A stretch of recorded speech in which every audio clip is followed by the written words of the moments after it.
Hassan II. Ah, ça c'est pas mal. Et pour Pourquoi une surprise, c'est une surprise. Ah oui. Ben écoutez, Hassan II, en dehors de ses qualités, comment dire, personnelles, voilà, mais bon, mais moi je m'en fiche moi de ses qualités personnelles. C'est-à-dire quand on dit c'était un homme brillant, intelligent, il a le sens de politique, etc. Mais ça dépend de ce qu'on en fait. Je veux dire, si c'est pour faire revenir son pays 30 ans en arrière, si c'est pour ne pas l'éduquer, pour ne pas favoriser l'éducation, si c'est pour favoriser la corruption, si c'est pour s'enrichir sur le plan personnel au détriment du peuple, etc., à quoi ça sert d'avoir des qualités personnelles? Ça, c'est, enfin, pour moi, c'est dommage.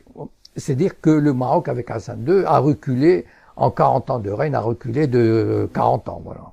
Et, et c'est terrible. Enfin, je veux dire, pour moi, le bilan est catastrophique, que ce soit sur le plan des droits de l'homme, de l'économie, de l'éducation, enfin, sur l'éducation, et puis surtout, et il a instauré ce système monarchique pesant dont on n'arrive pas à sortir. Voilà. C'est-à-dire cette sacralité du roi, de la personne du roi, dont on n'arrive pas à sortir et qui empêche tout débat réellement démocratique, toute évolution démocratique. Et on paye.